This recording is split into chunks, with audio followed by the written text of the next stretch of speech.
Hola a todos y a todas. Bienvenidos al curso de plantas de tratamiento de agua. Mi nombre es Margarita Hernández y voy a ser la tutora de este curso.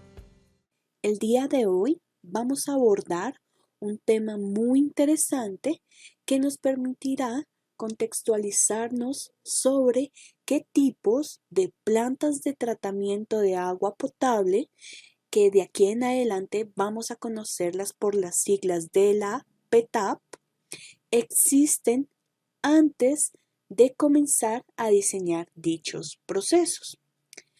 Antes de comenzar, es importante recordar que la calidad del agua cruda que yo vaya a tomar de algún sitio puede oscilar considerablemente de una fuente a otra. ¿Listo? Recordemos que yo les hablaba que la calidad del agua puede variar si yo la tomo de una fuente superficial, una fuente subterránea o incluso si se tratara de agua lluvia.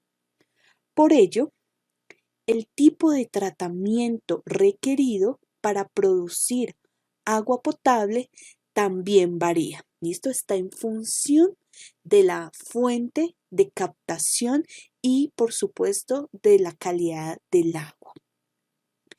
Dependiendo de la calidad del agua cruda, asimismo será el grado de complejidad del tratamiento. El diseño de una planta de tratamiento de agua potable que sea eficiente y económica requiere de un estudio de ingeniería muy cuidadoso, basado, por supuesto, en la calidad del agua que yo tomé de la fuente y en la selección apropiada de los procesos y de las operaciones de tratamiento. ¿Listo? Como no existe una norma o una fórmula que permita determinar el tipo de planta requerida para tratar dicha agua, la selección del proceso de tratamiento se hace con base en cierta parte, una gran parte, en la experiencia, pero también se basa en los estudios de tratabilidad realizados en el laboratorio o utilizando plantas piloto. ¿Listo? Que obviamente estas plantas pilotos suelen cambiar dependiendo de la región. En la resolución 0330 del 2017 hay un artículo que menciona los requisitos para la selección de tecnologías y procesos de tratamiento. Entre estos se menciona que deben considerarse factores técnicos, factores económicos y financieros, factores institucionales, sociales, ambientales. Inclusive se deben tener en cuenta factores de riesgo sanitario y costos de inversión, entre otros, que también son muy importantes, como por ejemplo qué labores de operación y de mantenimiento se deben hacer, donde por supuesto estos últimos se deben tener en cuenta al menos para hacer la cuantificación de los insumos químicos, del personal que usted va a utilizar, de la cantidad de energía que va a requerir y del impacto sobre la tarifa por la cual usted va a cobrar por suministrar agua potable. ¿Listo? De hecho, en este mismo artículo que ustedes pueden consultarlo, ¿listo? Recuerden que la norma está en el aula, se menciona de hecho que la alternativa de tratamiento más favorable deberá seleccionarse mediante el empleo de matrices de selección multicriterio. Entonces, teniendo en cuenta lo que acabo de decir, vamos a revisar lo que el estudio técnico debe contener en cuanto a información para justificar la selección del tratamiento. ¿Listo? Entonces empecemos con la caracterización del agua cruda. ¿Listo? Entonces, ¿qué es lo que necesitamos? Precisamente un estudio de caracterización, pero cuando no existe la información suficiente sobre la calidad del agua de la fuente, además de contar de pronto con un programa de muestras y análisis, es necesario incluso recoger información proveniente de plantas en operación de fuentes semejantes en el área o en la región. ¿Listo? Entonces es muy posible que nos pasen este tipo de situaciones en donde debido a presupuesto sea difícil planear una salida de campo.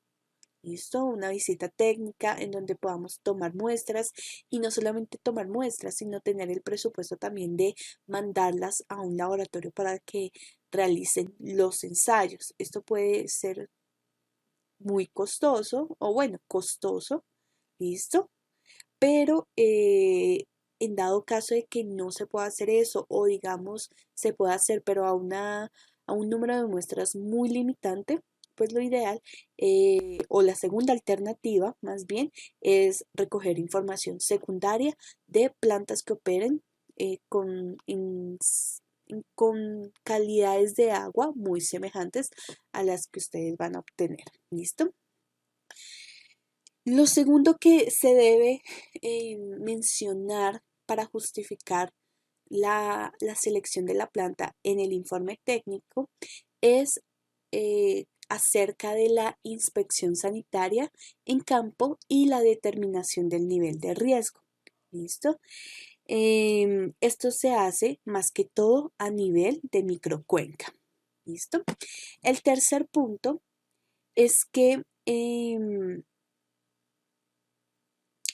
se debe mencionar que el nivel tecnológico seleccionado deba ser el más conveniente. ¿Listo? Esto teniendo en cuenta el nivel de desarrollo y la capacidad técnica administrativa de la persona o de la empresa prestadora del servicio. Hay muchas situaciones aquí en Colombia en donde las propuestas que se plantean para un tratamiento de agua para un municipio, pues de pronto suelen ser muy sofisticadas, traen ideas de Europa, de Estados Unidos, Australia. ¿Listo? Son ideas que funcionan y que seguramente si se implementan acá funcionarán de igual forma.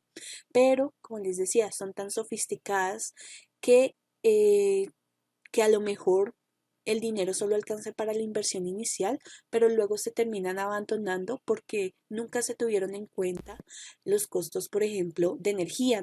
Hay normalmente, digamos, una gran diferencia que se detalla entre las plantas de tratamiento potabilizadoras en Europa en comparación con Colombia, por ejemplo, es que esas plantas están automatizadas.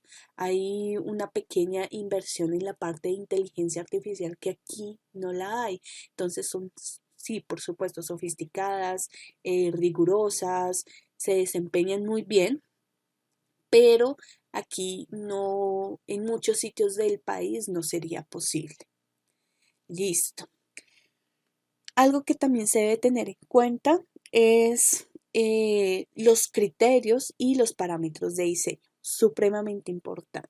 ¿Listo? Entonces, en la normatividad, como lo vamos a ver durante el curso, vamos a encontrar los parámetros de diseño. ¿Listo? También en la literatura uno los puede consultar. Sin embargo, se sugiere primero hacer o constatar con la información que hay en la normatividad, porque es finalmente la que va a regir tu diseño. ¿Listo? Eso no quiere decir que alguien diga, ok, la norma dice esto, pero yo puedo hacer lo otro. Ok, si usted por experiencia le funciona, hágalo, ¿listo? Y pues por supuesto usted asume esa responsabilidad que incluso hablándolo en otras áreas, por ejemplo, en el área de diseño estructural, uno conoce muchos colegas que de pronto hay cosas que no están en la norma y no es porque no la conozcan o se la quieran saltar porque sí, sino porque su experiencia le dice, no, yo puedo utilizar con esta resistencia del concreto tal número de acero y funciona perfecto y dura por mucho tiempo sin ningún tipo de contraindicación. ¿Listo? Entonces, eso suele suceder siempre y cuando esté bien sustentado. Entonces, o es la norma o es la literatura. ¿Listo? Pero, obviamente, cuando uno utiliza la literatura o la norma, muchas veces uno se pregunta, bueno, ¿de dónde salieron estos valores que están en la norma? ¿Son valores idénticos a otras normatividades? Suele suceder así, que la normatividad resulta ser, llamémosle así, una copia de otras normatividades que se utilizan a nivel mundial, pero en otros casos o en algunas cosas se tienden no a copiar los valores, sino a adoptarlos o adaptarlos a la realidad local. Entonces, obviamente eso genera o ayuda a establecer alternativas técnicas de procesos de tratamiento y por supuesto de cómo o de la eficiencia de estos mismos tratamientos. Otro punto importante que se debe incluir para justificar la selección del tratamiento es realizar un análisis económico de la tecnología que usted va a seleccionar, ¿listo? El cual deberá considerar la sumatoria del costo de inversión del proyecto, más los costos de operación, más los costos de sostenibilidad del mismo dentro del periodo de diseño establecido por la normatividad. Que recordemos muy bien, para los que venimos bueno, todos vienen de ver una asignatura que es acueductos y alcantarillados, la normatividad es muy clara y dice que tanto los sistemas de acueducto como de alcantarillado, inclusive las plantas, ya sea de potabilizadoras o de tratamiento de aguas residuales, todas tienen un periodo de, de diseño de 25 años. Bueno, ¿qué más tenemos por acá? Entonces, bueno, importantísimo, justificar la selección de la tecnología que usted va a utilizar a partir de la disponibilidad de recursos y materiales que hayan en la región. ¿Listo? Entonces, obviamente, esto hay que revisarlo en términos de cantidad, calidad y oportunidad. Otro asunto que debemos incluir en la justificación es presentar esquemas y modulación de las unidades del sistema de tratamiento. ¿Listo?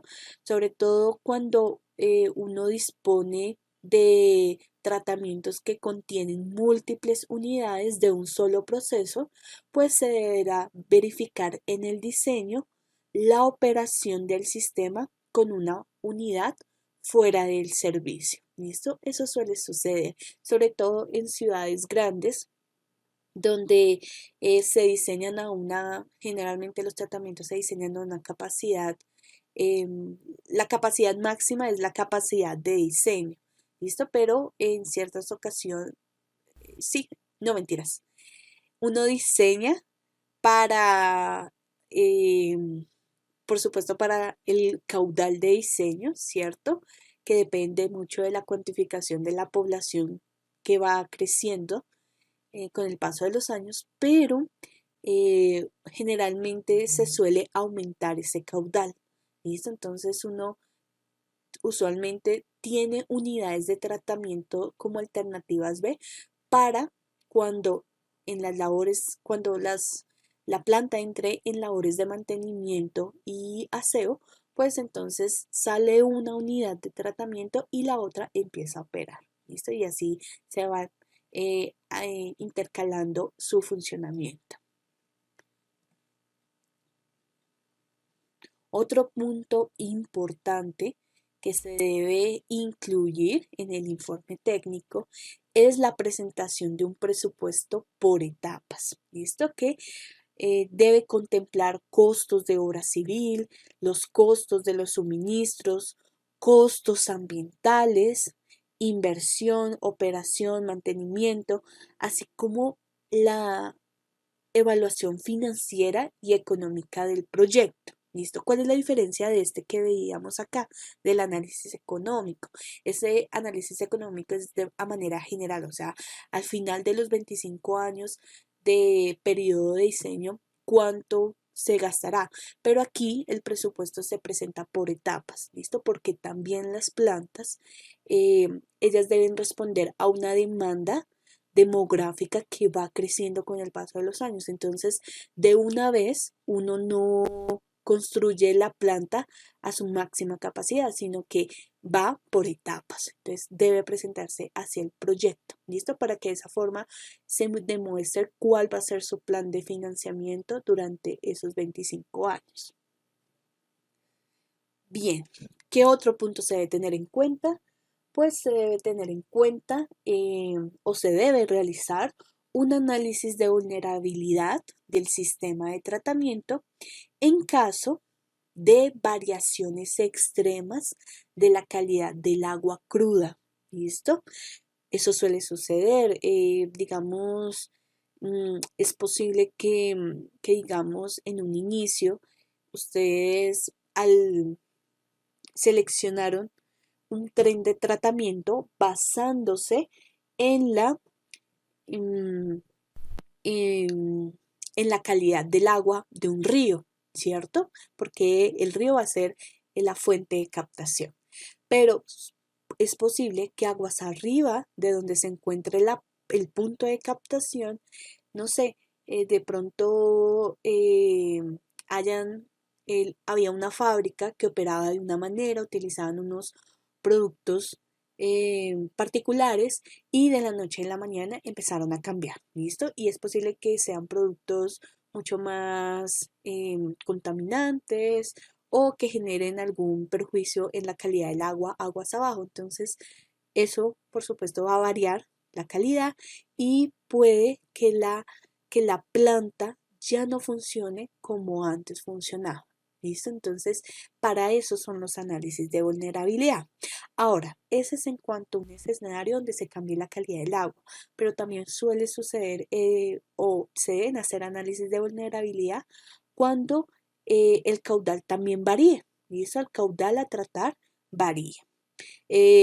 Análisis de vulnerabilidad también se realizan cuando uno plantea escenarios donde existan interrupciones del suministro de energía.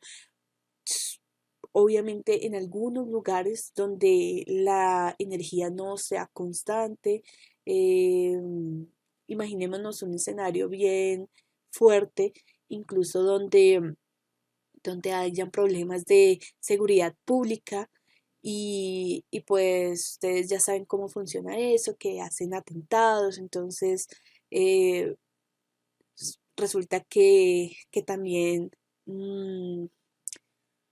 pues digamos que, que dentro del atentado estaba incluida la planta de energía, entonces obviamente sin la planta de energía los sistemas de bombeo de la planta no van a funcionar, obviamente el punto de captación tampoco, entonces hay muchas cosas que pueden generar esas interrupciones del suministro de energía y pues hay que contemplarlas en dicho análisis de vulnerabilidad. También dentro de los análisis de vulnerabilidad uno evalúa escenarios donde haya una posible salida de servicio de alguna de las unidades de tratamiento. ¿Listo? Ya sea porque de pronto los equipos sacan la mano, ¿listo? Cumple su vida útil, entonces de la noche a la mañana, ¡pum! Ya no funciona y pues supongamos que ahí está, la planta tiene el plan B, que es empezar con la otra, ¿listo? Pero mientras se hace ese cambio, entonces, ¿cómo se va a arreglar el otro? Entonces, hacer ese tipo de análisis de vulnerabilidad es muy común también. ¿En qué otro escenario? Bueno, de pronto fallas de comunicación, si de pronto plantas grandes como en las ciudades grandes del país, existen fallas de comunicación y que afecte la automatización de ciertos controles que les hacen continuamente a los parámetros de la calidad dentro de la planta. O incluso también se pueden hacer análisis de vulnerabilidad para posibles modificaciones en las características de la fuente abastecedora. ¿Listo? Que pues de alguna u otra forma pueden incrementar también tener en cuenta el nivel de riesgo sanitario en la misma. Y por último, lo que se debe incluir en dicho informe técnico es que en la medida de lo posible, y pues al darse a las condiciones locales, se debe garantizar soluciones que utilicen el mínimo uso de energía eléctrica o combustibles. ¿Listo? O sea, si vamos a plantear un tratamiento de agua, ojalá que tenga un mínimo de uso eléctrico, de uso de energía eléctrica o combustible, y asimismo no presenten complejidad en su operación y mantenimiento. ¿Listo? Esto es por lo mismo que le hemos hace poquito hablado sobre las interrupciones de energía eléctrica, pero también es precisamente para disminuir los costos de operación y mantenimiento. ¿Listo? Eh, Más adelante, si no estoy mal, sí, más adelante cuando yo creo que hablemos de plantas de aguas residuales, ya que primero espero que dominen esta primera parte del curso y luego empecemos con plantas, vamos a ver cuál es la diferencia, bueno, las muchas diferencias que tienen estos dos tipos de tratamiento, y uno está relacionado con con los recursos, la cantidad de recursos que se consumen durante estas fases de operación y mantenimiento. ¿Listo? Y verán que mantener una planta potabilizadora es mucho más costosa durante el tiempo en comparación con la planta de aguas residuales. Bueno, quiero comentarles que existen procedimientos muy particulares que se deben llevar a cabo para el desarrollo de sistemas de potabilización, los cuales son los siguientes. ¿Listo? Lo primero que se debe hacer es, por supuesto, para empezar a, a mirar qué tipo de planta me puede funcionar, qué tipo de tratamientos yo debo hacer un, un cálculo de la dotación y del caudal de diseño. ¿Listo? Entonces, la producción de la planta de tratamiento de agua potable debe satisfacer el caudal máximo diario. ¿Listo?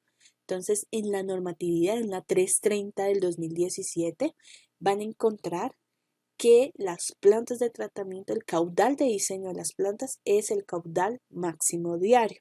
¿Listo? Para la alocación en estudio en un periodo de diseño de 25 años.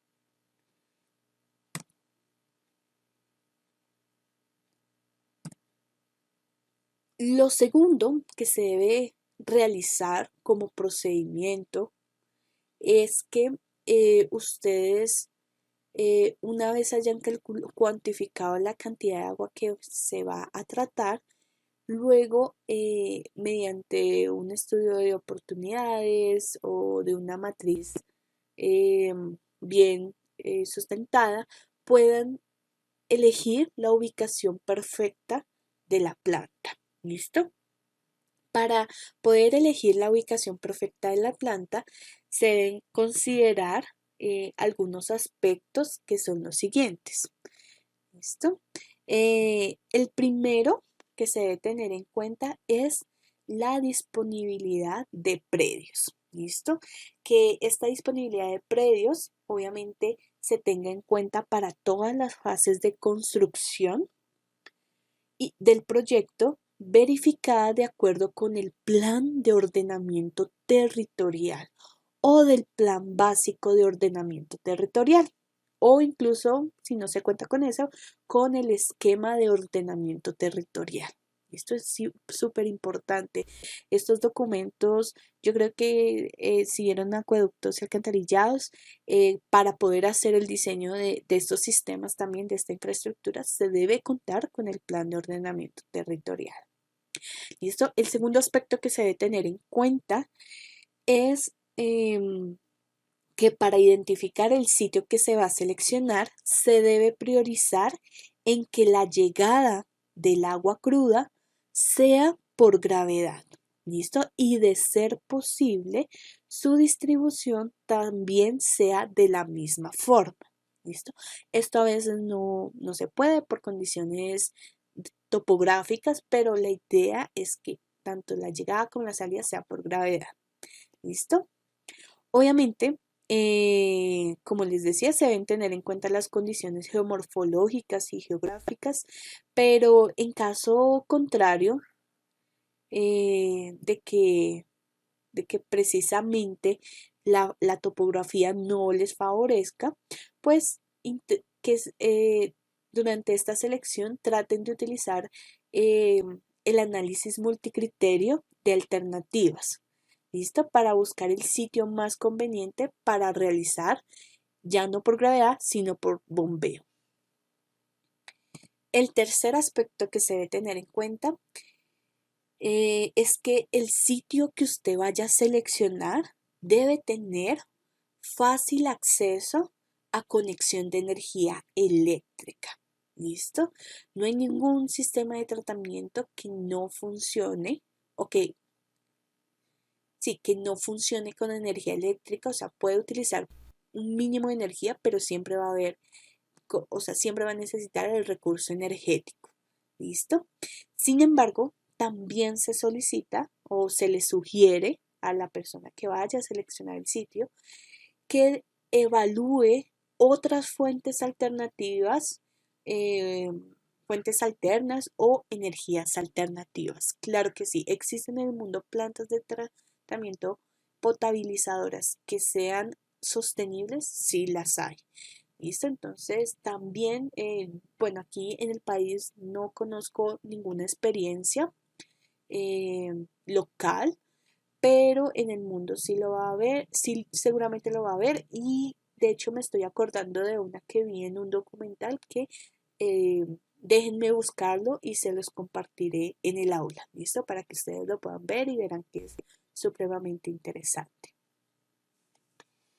Bueno, cuarto aspecto que se debe tener en cuenta es que el terreno seleccionado debe tener un muy buen sistema de drenaje y adicionalmente dicha localización debe garantizar la evacuación de agua que proviene del lavado de las unidades de tratamiento. ¿Listo? Para lo cual deberá realizarse un análisis técnico de riesgo por diferentes situaciones que se puedan presentar, por ejemplo, inundaciones o riesgo de estabilidad geotécnica del lote elegido. Quinto aspecto que se debe tener en cuenta es que el terreno, la locación elegida, cuente con área suficiente que facilite el manejo y el tratamiento de lodos. De esto yo creo que no vamos a alcanzar a hablar mucho de esto, pero en cualquier planta de tratamiento de agua, ya sea potable o residual, resulta que hay un proceso en paralelo que se lleva con este tratamiento y es el tratamiento de lodos. ¿Qué son esos lodos? Los residuos que salen de estos procesos de tratamiento. ¿Listo? Son todos los contaminantes que se llegaron a remover. ¿Listo? Hay muchas formas de tratar los contaminantes en el agua y hay diferentes rutas de escape de estos mismos.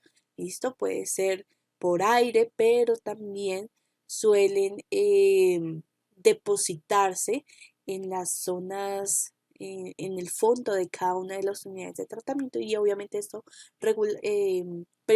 periódicamente se deben ir evacuando. ¿Listo? Lastimosamente, este tren en paralelo, el tren de tratamiento de lodos, no es que lo vayamos a ver con detalle aquí en el curso, pero sí se van a mencionar unas cuantas cosas supremamente interesantes que por supuesto están relacionadas con el curso. ¿Listo? Entonces, como hay que llevar a cabo, o sea, en una planta de tratamiento de agua, no se lleva a cabo solamente el tratamiento del agua, sino el manejo de estos residuos, pues hay que contar con el suficiente espacio para estas labores. Vamos en el sexto aspecto. ¿Qué nos dice este? Nos dice que el lote, el sitio que ustedes seleccionaron debe contar con vías de ingreso que permitan el acceso y la circulación de automóviles, camiones de carga, equipos de construcción y equipos de mantenimiento. ¿Listo? Y por último, el último aspecto que se debe tener en cuenta para seleccionar la ubicación de la planta es que debe contemplarse una franja circundante, es decir, que rodee cada una de las estructuras para asegurar un aislamiento mínimo respecto a otras zonas que pueden colindar con la planta, como pueden ser zonas residenciales o áreas destinadas a algún tipo de actividad económica. De hecho, las plantas de tratamiento de agua potable deben tener una zona de protección social y ambiental de por lo menos casi un 50% adicional a la sumatoria de las áreas definidas para procesos y operaciones unitarias. ¿Listo? Entonces, eso es importante que se tenga en cuenta. También hay que tener en cuenta un espacio destinado para instalaciones complementarias o lugares que no hacen parte como tal del tratamiento, pero sí figuran dentro de las instalaciones generales de una planta, como son, por ejemplo, las oficinas, los laboratorios, porque las plantas deben tener laboratorios, el lugar donde va a estar ubicada, ya sea, bueno, el laboratorio o la planta piloto, y el lugar, las bodegas donde se van a guardar los químicos, en fin, todo eso. ¿Listo? Parqueaderos también y entre otras instalaciones complementarias. Bueno, ya vimos que para proceder al diseño como pasos iniciales es cálculo de la dotación, el caudal de diseño, saber dónde vamos a ubicar la planta y como tercer procedimiento ya viene a ser el diseño conceptual de la planta. ¿Listo? Entonces, para ese diseño conceptual, lo primero que debemos hacer es seguir una serie de pasos con con el que empezamos es con hacer un estudio de tratabilidad. ¿Listo? Ignoro un poco acerca de si esto lo alcanzaron a ver en alguna electiva de calidad de aguas o en el curso de ingeniería ambiental. ¿Listo? Sin embargo, voy a tratar de hacer una mínima explicación para aquellos que no han visto o no recuerdan esto de qué se trata, de qué se trata esto de los estudios de tratabilidad. Entonces, estos estudios de tratabilidad son estudios efectuados a nivel de laboratorio o de planta piloto, ¿listo? Los cuales van a permitir establecer qué procesos y o operaciones adecuadas se utilizarán para el tratamiento del agua. ¿Listo? Partiendo de un énfasis más real, que es la composición del agua que vamos a tratar, el agua recibida. ¿Listo? Dentro de estos estudios de tratabilidad se tiene que tener en cuenta el tipo de sustancias que se encuentran en el agua, pero también la cantidad. ¿Listo? Y en qué estado están, si están diluidas o en suspensión. ¿Listo? Los estudios de tratabilidad no solamente se aplican como un estudio preliminar antes del diseño, sino también durante toda la operación. ¿Listo? Eh, ¿Cuál es el estudio de tratabilidad más utilizado durante los procesos de operación de una planta? Pues es el estudio de, el ensayo de Harras. ¿Listo? El ensayo de Harras es muy común, principalmente es un equipo. No les traje ninguna fotografía, pero sí les pido por favor que hagan una búsqueda muy sencilla en Google sobre ensayos de el ensayo de Harras, ¿listo? Para los que no sepan de qué estamos hablando. Pero efectivamente toda planta debe contar con estos equipos y los químicos que se utilizan, porque son los que me van a permitir saber qué cantidad de químicos debo adicionar a mi planta, qué velocidad de rotación debo utilizar en mi floculador para, para que todas las sustancias del agua floculen y pueda luego sedimentarlas y filtrarlas. ¿Listo? Entonces, ensayos de tratabilidad son supremamente indispensables, al igual que el ensayo de Harras. ¿Listo? Sin embargo, se debe tener en cuenta que en relación a lo que les comentaba anteriormente, la selección del tratamiento debe ajustarse al rendimiento de producción de agua potable y a los costos de este mismo. ¿Listo?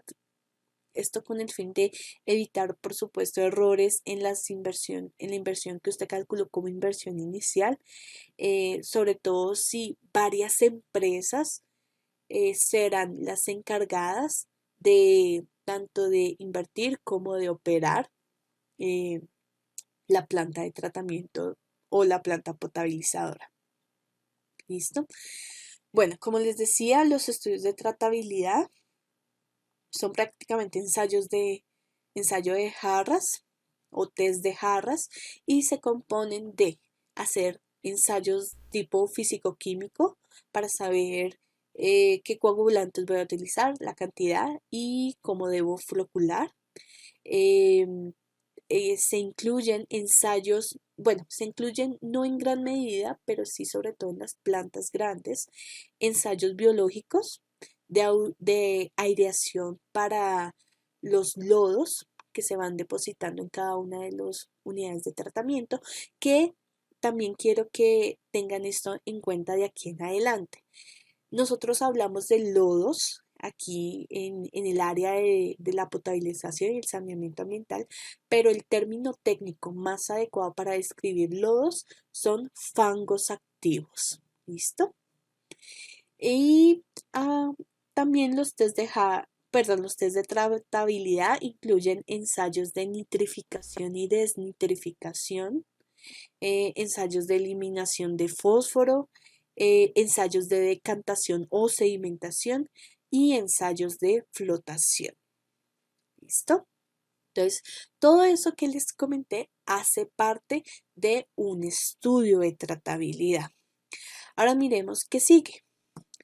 Después de hacer los estudios de tratabilidad, tenemos que empezar a seleccionar los criterios y los parámetros de diseño. ¿Listo? Esto es algo que vamos a hacer continuamente durante el curso y es básicamente contar con la norma vigente y con una muy buena bibliografía o literatura. Después de esto, pues empiezan a plantearse ¿Listo? Los primeros planos de las unidades de tratamiento a nivel de prediseño. ¿Listo? Y ya como estamos hablando de estudios casi de prefactibilidad porque estamos hablando del diseño conceptual, entonces a partir de esos planos a nivel de prediseño se saca un presupuesto estimativo, ¿listo?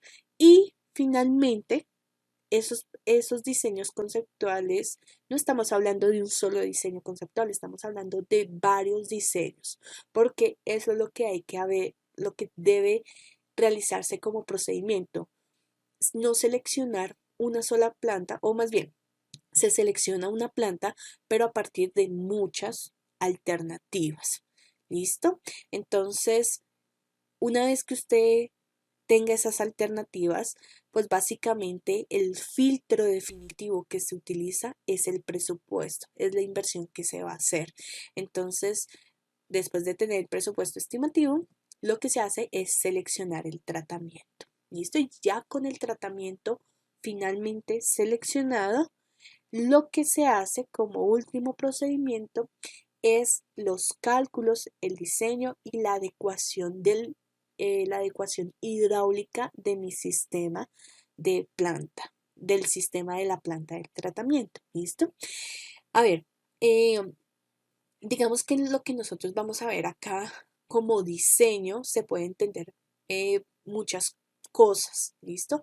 Uno puede hablar de que voy a diseñar un proceso, por ejemplo, de desinfección, pero lo puedo hablar desde el punto de vista de, ok, voy a cuantificar las dimensiones de mi tanque, del tanque.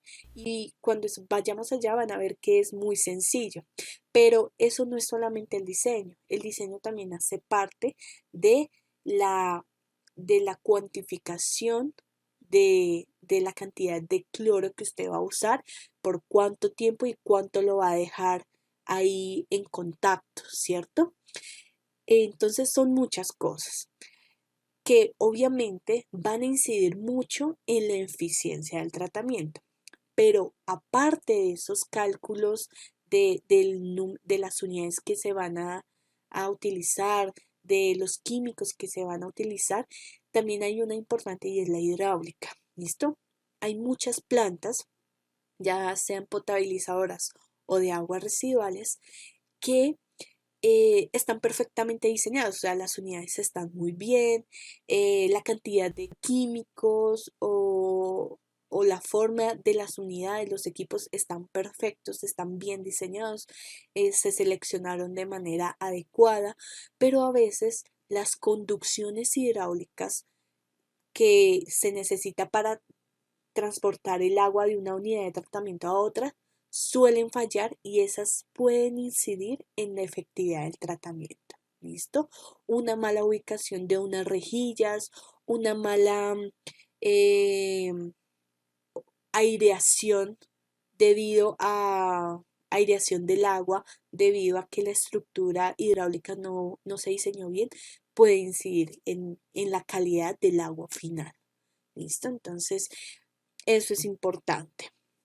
Al final, y pues sobre todo ustedes durante el curso se van a dar cuenta de eso, de que nosotros combinamos el diseño, no solamente la parte hidráulica, sino también la parte de la calidad, de saber qué químicos se necesitan. ¿Listo?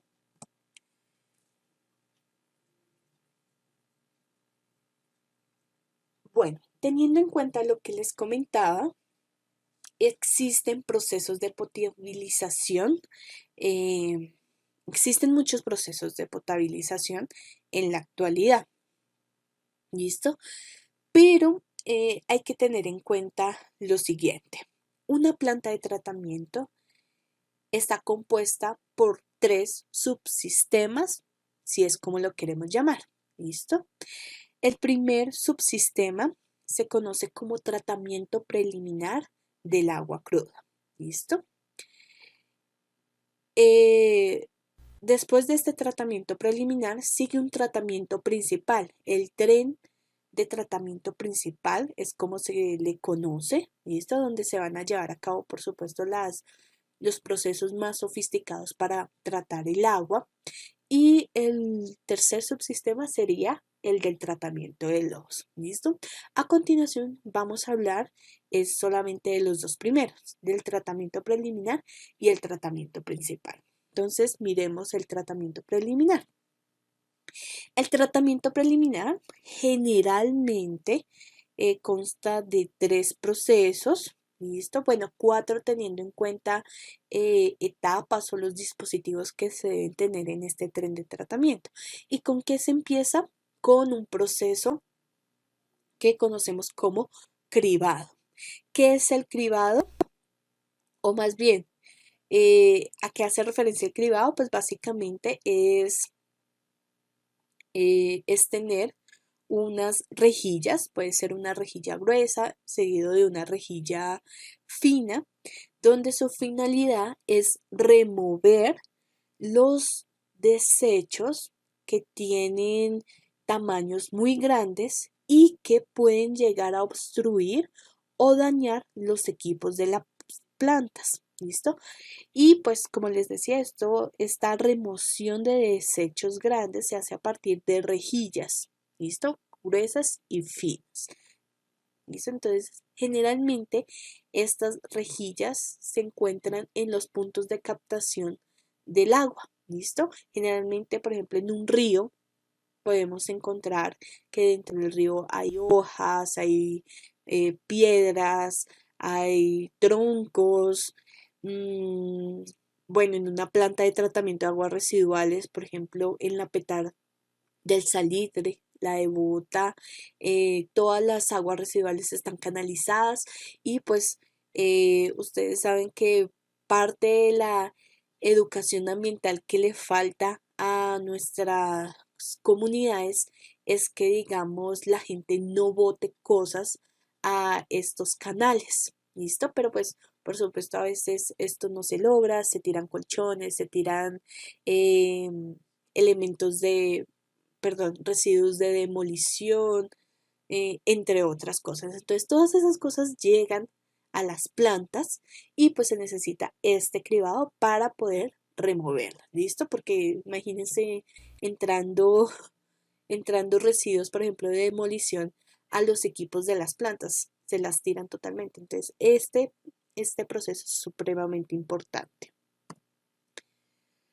Luego pasamos, generalmente dependiendo de la calidad del agua, si es una calidad del agua eh, muy, que digamos que tiene algunos contaminantes bastante particulares, podría hacerse necesario, ¿listo? No siempre va a ser así, quiero dejar constancia de eso, de que es posible utilizar un pretratamiento químico, ¿listo? No, no es que se use de manera general, no es que sea obligatorio, eso depende de la calidad, ¿listo? Entonces, el pretratamiento químico, lo que puede ayudarnos a hacer es a remover eventualmente algas y otros elementos acuáticos que puedan llegar a causar sabor, olor y color. ¿Listo? Entonces, por ejemplo, esto se utiliza mucho cuando uno hace captaciones para lagos o lagunas o embalses, ¿listo? Donde generalmente hay una proliferación de algas y pues esas algas generan un color muy particular en las aguas. Entonces, ahí es donde se hace necesario el pretratamiento químico. ¿Listo? Entonces, hasta ahora tenemos un proceso obligatorio que no puede faltar, que es el cribado, un proceso que depende de la calidad del agua, que es el pretratamiento químico, y ahora viene un otro proceso que sí es obligatorio, al igual que el cribado, y es la presedimentación. ¿Listo? Entonces, normalmente esta presedimentación se realiza mediante un desarenador. ¿Listo? Los mismos que, por ejemplo, en acueductos y alcantarillados, yo creo estar segura que a lo mejor vieron eso de cómo diseñar bocatomas. Entonces saben que las bocatomas deben contar con un sistema de rejillas, con una cámara de aquitamiento y luego con el desarenador. ¿Listo? Entonces el desarenador hace parte de la línea de conducción de agua. ¿Listo? O sea, la que hace parte del acueducto, pero también hace parte, o sea, conecta directamente con con la planta de tratamiento. Entonces, se hace mediante un desarenador. ¿Con qué finalidad? Con la finalidad de remover grava, arena, limo y otros materiales que sean sedimentables. ¿Listo? Y finalmente, este, este proceso del aforo, que realmente no hace parte de algún tratamiento preliminar, ¿listo? Como tal. Bueno, eso depende de algunas plantas. Más adelante, cuando veamos coagulación, vamos a mirar esa parte, pero generalmente eh, a la llegada del agua a las plantas hay un dispositivo de aforo que generalmente no tiene nada que ver con el tratamiento, es decir, que pase el agua ahí solo me va a cuantificar, pero no a tratar. ¿Listo? Entonces, ¿cuáles son esos dispositivos? Los más utilizados son las canaletas Partial, ¿listo?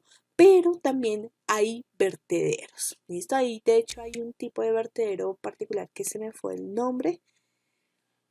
Ay, no, y ojalá lo hubiera traído acá en una imagen. Bueno, yo creo que lo haremos más adelante. No, la próxima, no, ¿saben qué? Cuando suba la presentación al aula, les pondré la foto de los vertederos que usualmente se utilizan para aforar el agua en las entradas de las plantas, que no es un vertedero triangular, rectangular, sino que tiene una forma muy particular. ¿Listo? Pero entonces generalmente son las canaletas partial. Ahora, a veces el primer proceso de tratamiento que se utiliza en una planta potabilizadora, que es la coagulación, utilizamos unos químicos. Usualmente ese químico se aplica en la canaleta partial. Entonces, a veces se entendería que, que la canaleta partial es es el dispositivo que me permite hacer el tratamiento, pero no.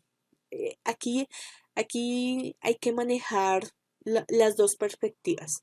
La canaleta partial me sirve como para cuantificar el agua, pero también me sirve como un proceso de tratamiento, ¿listo? Pero eso depende, eso puede variar. Pero cuando veamos coagulación lo vamos a hablar con mucho más detalle.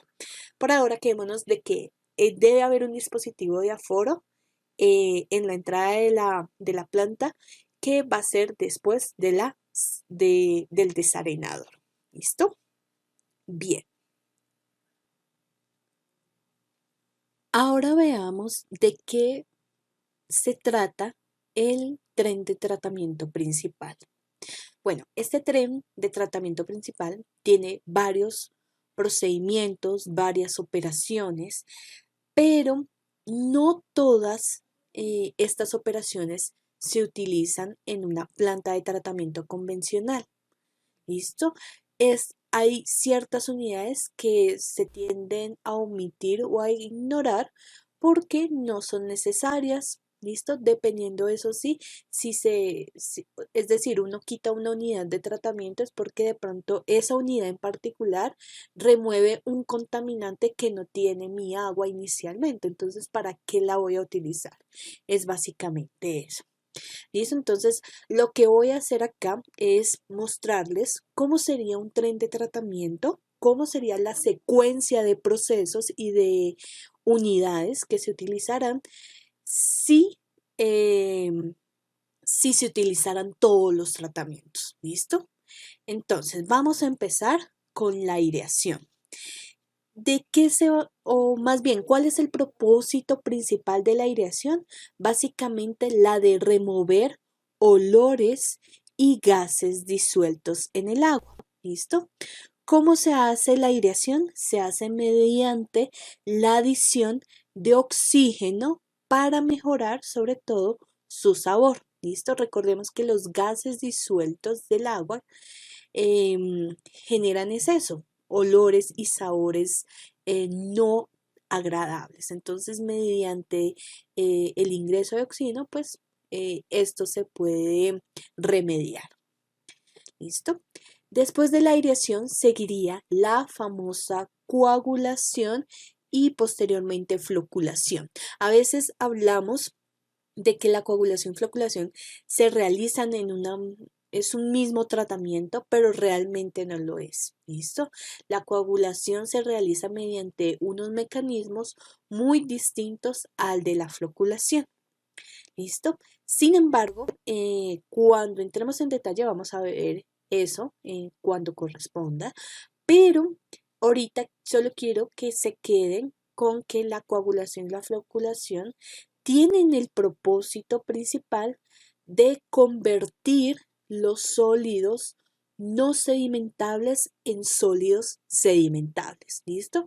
Esto es porque al haber contaminantes que no se sedimenten bien, pues van a ser más difíciles de remover. Entonces, lo que trata esta unidad es de hacerlos sedimentables. Después de esto sigue la sedimentación o también conocida como la decantación. ¿Listo? En este proceso lo que se trata de hacer es de remover los sólidos sedimentables. ¿Listo? Entonces, por esa razón se necesitaba la coagulación antes. ¿Listo? Porque yo no puedo colocar la sedimentación primero y luego la coagulación. No tendría sentido. ¿Listo? Necesito convertir primero lo que es no sedimentable a sedimentable para que todo esos sólidos sedimentables se decante.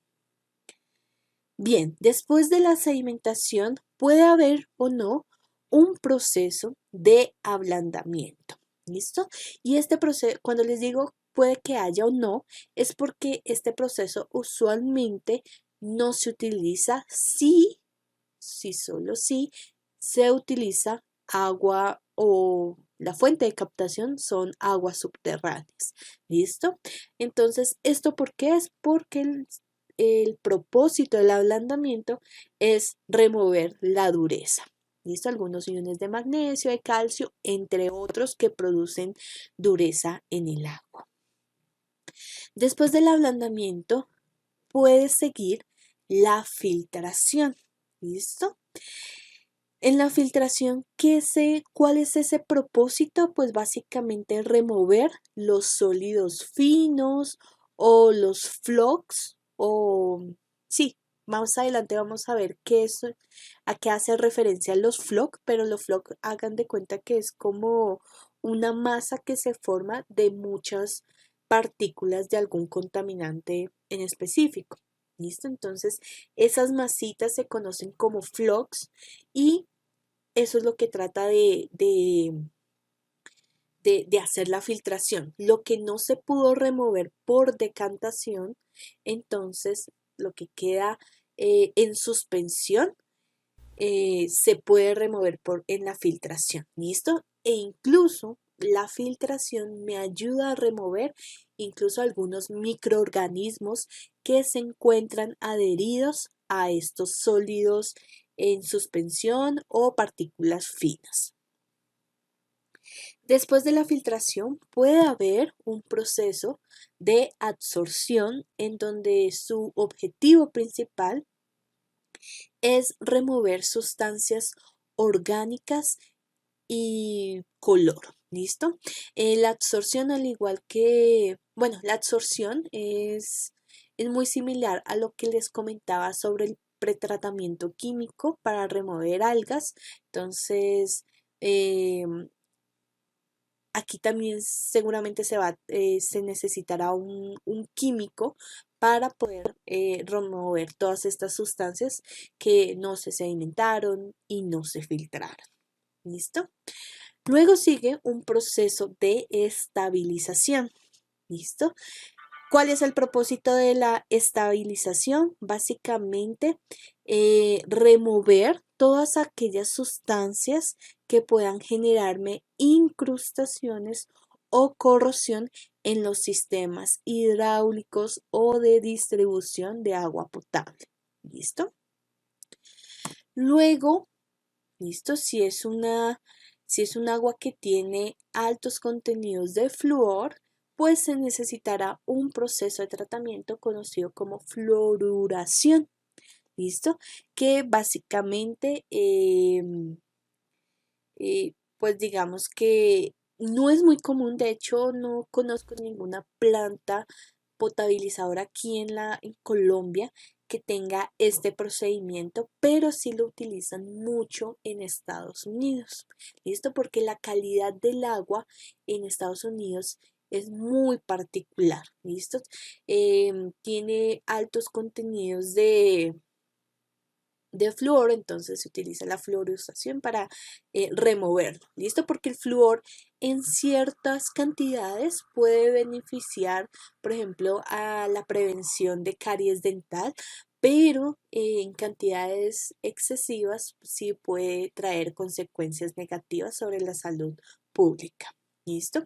Y finalmente, todo tratamiento de agua potable finaliza con un proceso de desinfección.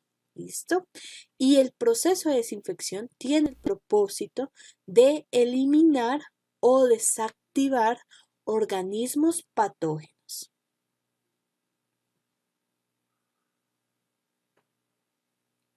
Bueno, con el propósito de ilustrar cómo es el ordenamiento de los procesos y las operaciones de tratamiento, lo que vamos a ver a continuación son algunos diagramas de flujo para los diferentes tipos de plantas potabilizadoras, ¿listo?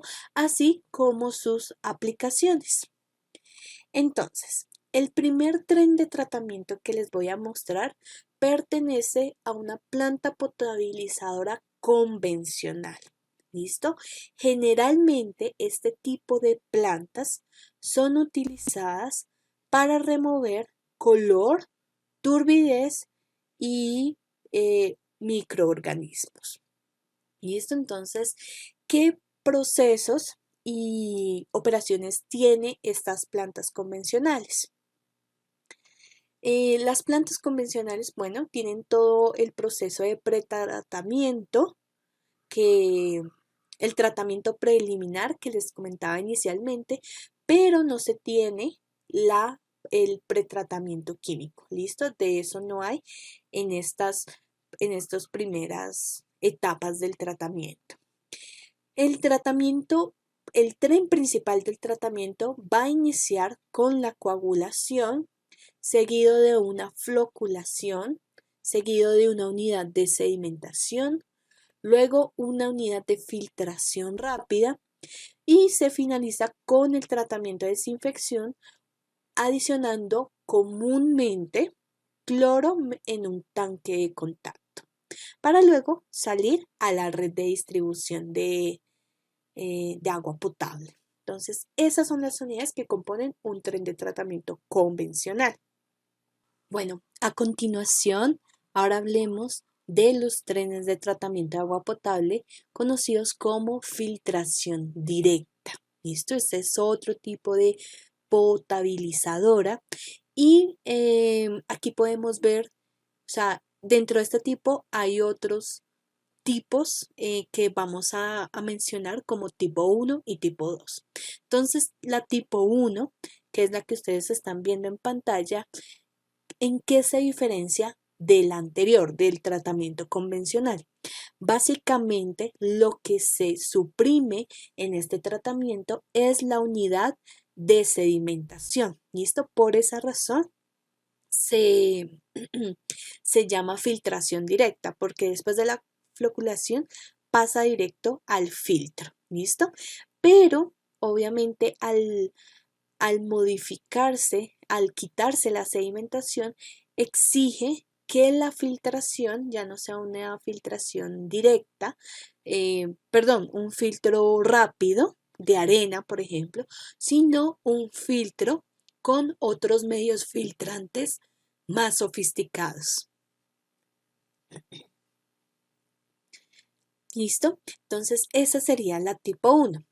Y un tipo 2 sería una planta que aquí en este tipo 2 se suprimiría las unidades de tratamiento de la floculación más la sedimentación. ¿Listo? Entonces, lo que se hizo no solamente fue un no se hizo solamente quitarlas, sino que se modificó para ingresar otro tratamiento que es utilizar después de la coagulación algún polímero no iónico para poder, poder formar estas masas que yo les digo que son los famosos floc, ¿listo? Y no necesitar de la floculación para este propósito, ¿listo?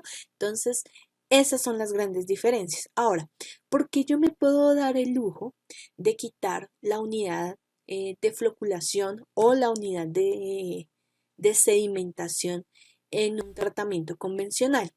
Me puedo dar ese lujo porque suele ser la respuesta a un agua que tiene una calidad de agua no deficiente, sino más o menos aceptable, ¿listo? O sea que no tiene muchos sólidos sedimentables o partículas sedimentables o que estén suspendidas. ¿Listo? Entonces estamos hablando de una calidad de agua aceptable que sí necesita un tratamiento, pero no tan grande como el convencional. ¿Listo? Sin embargo, hay que tener en cuenta algo. Estos sistemas de filtración directa son muy sensibles a las variaciones de turbiedad y variaciones de color, ¿listo?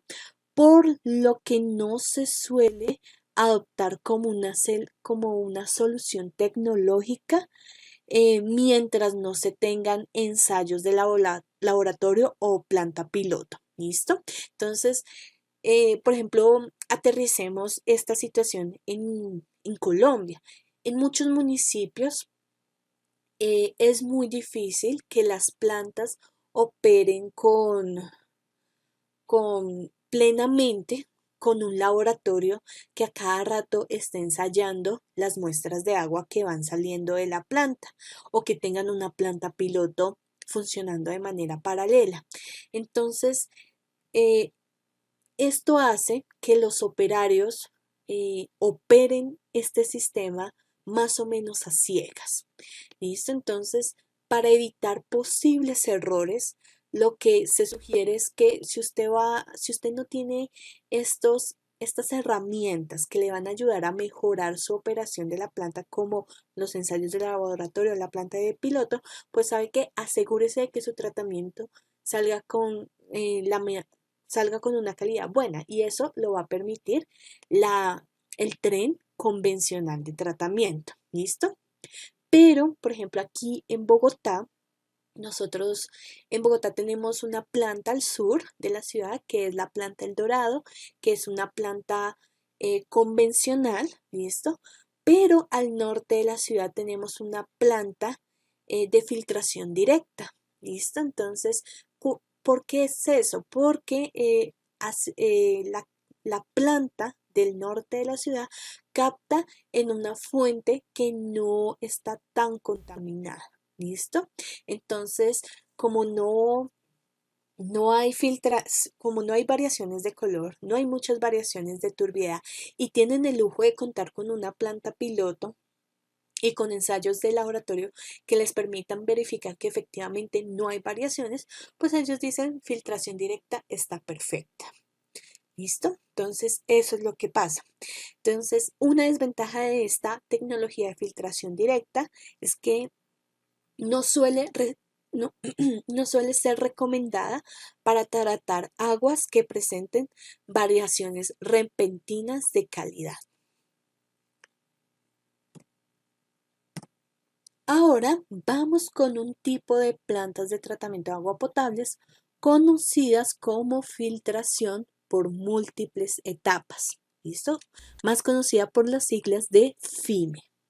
Entonces, estas plantas, vamos a ver con qué unidades comprende su tratamiento. Entonces, tenemos un tratamiento preliminar, ¿listo? Sin ningún pretratamiento químico. Y miren que la diferencia frente a las que hemos visto anteriormente es que no cuenta con una unidad de coagulación, floculación y sedimentación. ¿Listo? Entonces, estas plantas se caracterizan porque solamente hay unidades de filtración y de desinfección al final del tratamiento. ¿Listo? Pero la filtración no es una unidad, sino que esta filtración de múltiples etapas pues se convierte en eso. Entonces, en una primera etapa hay un filtro grueso mecánico, en la segunda etapa de filtración hay un filtro grueso y en la tercera se termina generalmente con un filtro lento en arena. ¿Listo? Eh, este tren de tratamiento tipo FIME es em, o contiene como estas combinaciones entre filtración gruesa utilizando grava y filtración lenta utilizando arena, lo cual hace posible que el tratamiento de agua em, uno pueda tratar el agua más bien con niveles de contaminación superiores a los que se pueden tratar utilizando solo la filtración lenta por arena. ¿Listo? Entonces, eh, aquellas aguas que de pronto se caracterizan por tener no tantos sólidos disueltos, pero sí sólidos en suspensión, pues lo ideal sería utilizar este tipo de plantas. ¿Listo? Si tuviéramos sólidos disueltos, sí necesitaríamos de coagulación y floculación como pasa en la planta convencional. Si tuviéramos sólidos sedimentables, por supuesto necesitaríamos el sedimentador. Pero cuando utilizamos solo filtros es porque solo queremos o nuestra intención principal es remover sólidos en suspensión. ¿Listo? Mm,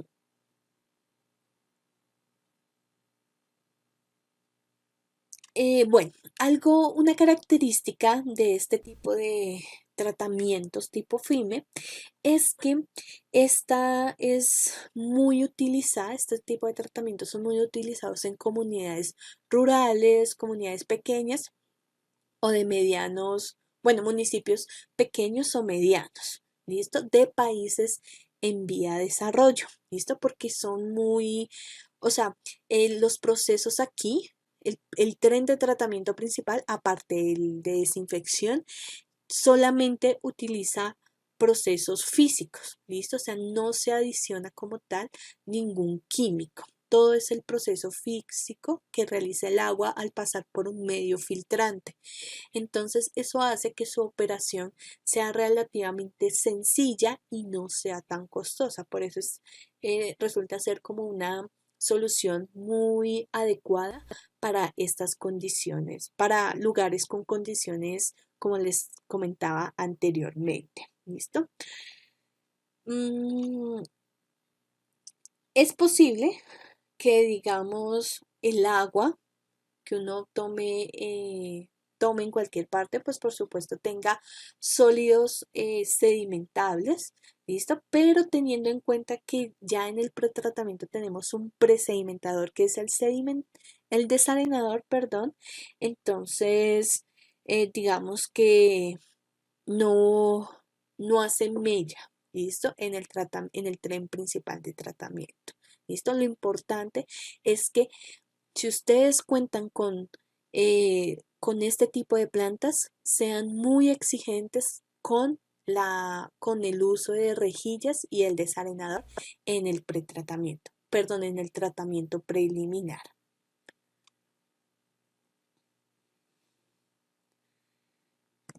Bueno, otro tipo de potabilizadoras son las plantas de tratamiento de agua potable de ablandamiento.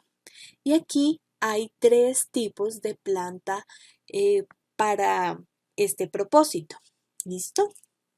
Entonces, miremos, por ejemplo, la de ablandamiento tipo 1 se caracteriza porque realmente él tiene todas las unidades. ¿Listo? Pero su diferencia es que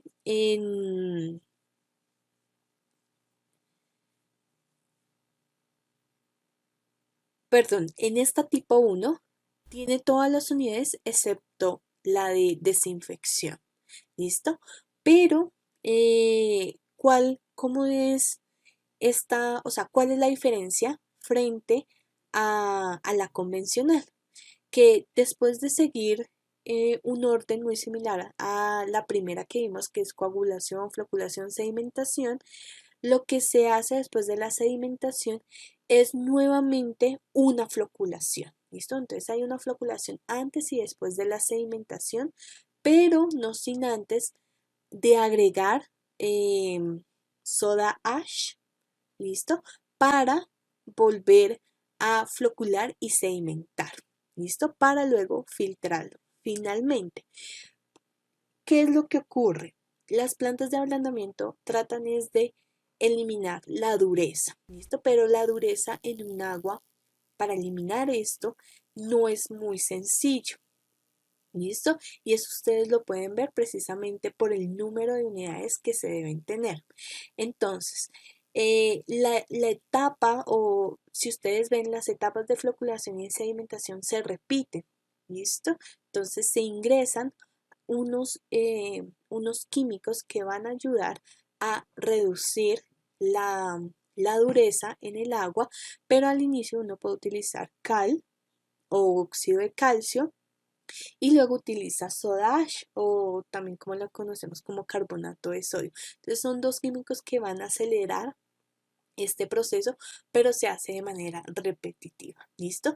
Y esto se hace con la finalidad de que los iones, por ejemplo, los iones que generan la dureza en el agua, em, son, o sea, em, no sé cómo decirlo, pero eh, digamos que para que haya dureza en el agua es porque la cantidad de iones de calcio, magnesio, entre otros, son muchos. Entonces necesitan repetir ciertas unidades de tratamiento para poder alcanzar a remover todo en su totalidad. ¿Listo? Muy bien.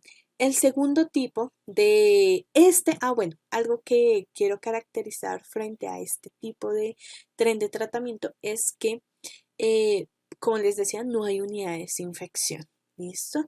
Y, pero de manera alternativa se aplica CO2 gaseoso para poder permitir que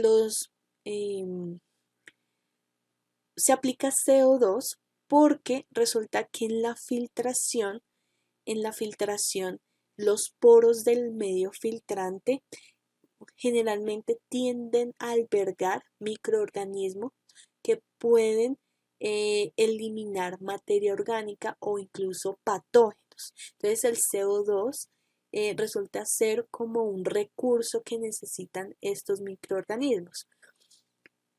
En ese orden de ideas, por esa es la razón por la que se eliminaría la etapa de desinfección. Sin embargo, estos procesos usualmente no son tan eficientes para remover patógenos, porque si ustedes han visto la normativa de calidad de aguas, ellas dicen que, por ejemplo, la mayoría de las características o parámetros de calidad exigen valores mínimos permisibles, ¿cierto?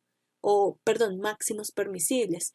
Pero en cuanto a patógenos, el máximo admisible de E. coli o coliformes totales es 0 para agua potable. Entonces, al ser tan exigente, pues el que no haya un proceso de desinfección en una potabilizadora es muy difícil de encontrar y no es recomendable.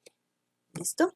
Por eso vamos al tren de tratamiento de ablandamiento tipo 2. ¿Listo? Entonces, aquí la diferencia frente al otro es que se parece a una planta convencional. ¿Listo? No se repiten unidades, por lo cual hace que el tratamiento no sea tan extenso. Y pues, ¿en qué se diferencia de la convencional? Primero, que antes de la coagulación, en la convencional yo no aplico ni cal ni soda ash. Aquí sí lo hago antes de la coagulación. Eso va a permitir que tanto el coagulante como la cal o la soda ash puedan ayudarme a flocular la mayoría de los contaminantes, pasarlos por sedimentación, agregar CO2 que tampoco está en la convencional, pasar a filtración y a cloro. Listo, aquí sí tenemos la unidad de desinfección y este es un tipo de planta de ablandamiento generalmente muy utilizada. Listo, sobre todo para aguas subterráneas. Y la tipo 3, la diferencia es que aquí no se elimina la unidad de tratamiento de sedimentación, ¿listo? Y se cambia por una etapa o un tratamiento que va después de la filtración que se conoce como intercambio catiónico. ¿Listo? Entonces, el intercambio catiónico viene a ser el reemplazo del uso de, de, de productos químicos que habíamos visto anteriormente, como era la cal y la soda ash. ¿Listo? Entonces, no utilizo ninguno de estos productos para eliminar ablandamiento, sino que utilizo una tecnología o un tratamiento más sofisticado que es el intercambio catiónico. ¿Listo? Y finalmente va a desinfección y sale a la red de distribución. Finalmente, finalmente no. Ahora, el tren de tratamiento que vamos a ver ahora es para remoción exclusiva de hierro y manganeso. ¿Listo? Entonces, miremos de qué consta este tipo de unidades porque también se divide entre tipo 1 y tipo 2. Entonces tenemos un tratamiento preliminar, como ya lo hemos visto. Tenemos una coagulación, pero antes de hacer la coagulación se exige hacer un ajuste de pH y utilizar un oxidante químico. ¿Listo? Después de eso pasa una unidad o como un tanque de contacto para mantener por un tiempo esa agua y que se produzcan todas las reacciones químicas pertinentes y luego pasa a un filtro y a un cloro. ¿Listo? Entonces, si el agua que ustedes van a captar tiene altísimas concentraciones de hierro y manganeso, este es el tren adecuado a utilizar. ¿Listo? Y el tipo 2, este es el más utilizado, ¿listo? Y es que para eliminar hierro y manganeso, en vez de utilizar un tanque de retención y utilizar, por ejemplo, químicos para oxidar el agua, lo que se utiliza es un proceso mucho más físico, ¿listo? Y es la aireación, ¿listo? La aireación mediante torres de cascada que por supuesto, vamos a ver cómo se van a diseñar estas torres de cascada, pero la particularidad es que antes y después de, de que de airear el agua para eliminar el hierro y manganeso se va a aplicar cloro, ¿listo? Porque el cloro, sí, ya sabemos, lo conocemos por como un conocimiento general que el cloro es un desinfectante, pero el cloro no solamente ayuda a eliminar organismos patógenos, también es una especie de oxidante químico, entonces eso también me va a ayudar a acelerar el proceso de remoción de hierro y manganeso. ¿Listo? Entonces, una vez se aplique esto, no necesitamos coagulación ni floculación, pasamos directamente a sedimentación, filtración y terminamos con desinfección. ¿Listo? Y finalmente, quiero mostrarles un tren de tratamiento muy sencillo que usualmente se utiliza para, eh, para calidades de agua que se pueden categorizar como buena o aceptable, ¿listo? Más que todo buena. ¿Y cuál podría ser eso? Puede ser, por ejemplo, el agua lluvia. ¿Listo? Sobre todo el agua lluvia que se puede recolectar en zonas rurales. ¿Listo? Porque si estuviéramos en la ciudad sería muy complicado. Ustedes saben que la contaminación atmosférica en una ciudad es bastante grande y esta puede afectar la composición del agua lluvia. ¿Listo? Entonces, en una zona rural, pues es muy difícil encontrar calidades de aire deficientes, entonces el agua lluvia resulta ser un recurso hídrico eh, adecuado, ¿listo? Para suministro de agua potable. Sin embargo, sí se requiere un mínimo del tratamiento y lo mínimo de un tratamiento que se puede utilizar es este tren que vemos acá, ¿listo? Entonces, em, digamos, si se requiere, porque es, por ejemplo, eh, normalmente cuando uno utiliza agua lluvia para abastecerse, la recolecta en zonas rurales a partir de un tejado, ¿cierto? Pero pues en el tejado pueden pararse pajaritos, uno que otro animal, caen hojas, entonces esos terminan siendo elementos o residuos grandes que una rejilla como tratamiento preliminar puede ser muy útil para no obstruir las unidades de tratamiento posteriores. ¿Listo? Eh, ¿Podría haber un desarenador? No, como tal no, pero se deja explícito acá porque si no es un desarenador, sí puede ser un decantador. ¿Listo? Un decantador que, eh, que puede ser precisamente este sedimentador. Entonces, ya sea un desarenador para arenas o una unidad de sedimentación para eliminar cualquier partícula, es posible. ¿Listo? Cualquiera de estos dos se puede utilizar. ¿Listo? Pero entonces, ¿cuál es la idea? La idea es que así sea con agua lluvia, se cuente con un mínimo 3 unidades, que son sedimentación, filtración y desinfección. ¿Listo? Entonces, eso es lo mínimo, por lo menos, para usar el agua lluvia em, como consumo, como agua para consumo humano. ¿Listo? Si fuera para otros usos, por ejemplo, riego de cultivos, descarga de sanitarios, pues incluso hasta no se tendría que tener en cuenta estas unidades. ¿Listo? Puede ser que simplemente con una filtración o con una desinfección baste, pero para ese tipo de usos. Pero si es para consumo humano directo, sí debe contar con estos tres al menos. ¿Listo? Muy bien. Entonces, ya para finalizar, quiero terminar este tema comentando algo que se debe tener en cuenta. Vimos diferentes procesos de tratamiento de agua. ¿Listo?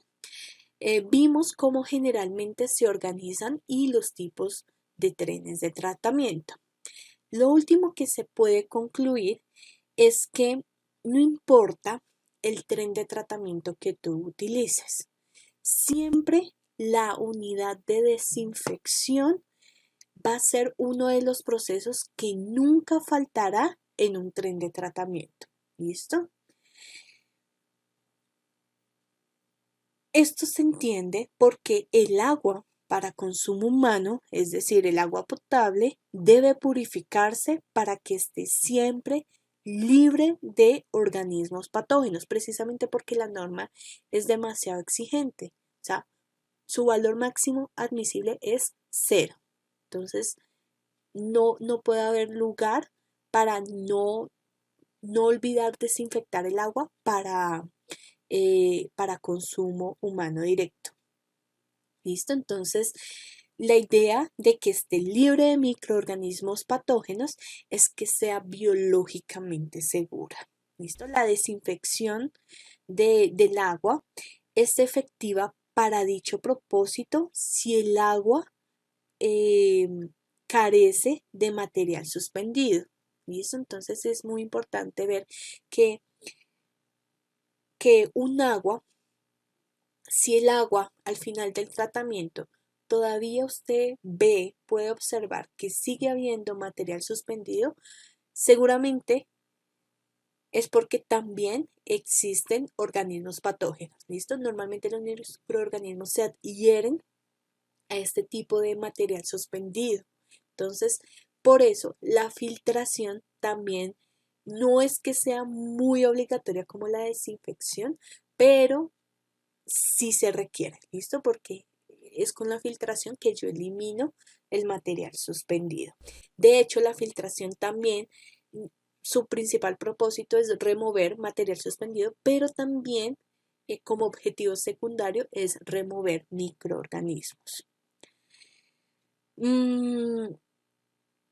Bueno, y como dato curioso, no solamente microorganismos se encuentran adheridos a ese material suspendido, sino también pueden haber virus que se encuentren embedidos dentro de un recubrimiento protector que genera el mismo material que produce pues la turbidez en el agua, es decir, el material suspendido. ¿Listo? Entonces por eso hace necesario que para potabilizar agua se cuente con la desinfección, o sea, importantísimo, pero también es posible que se deba contar con la filtración. Ya el resto de las unidades de tratamiento dependen es de otro tipo de contaminantes que hayan en el agua. ¿Listo? Entonces, bueno, hasta aquí va la explicación del tema del día de hoy.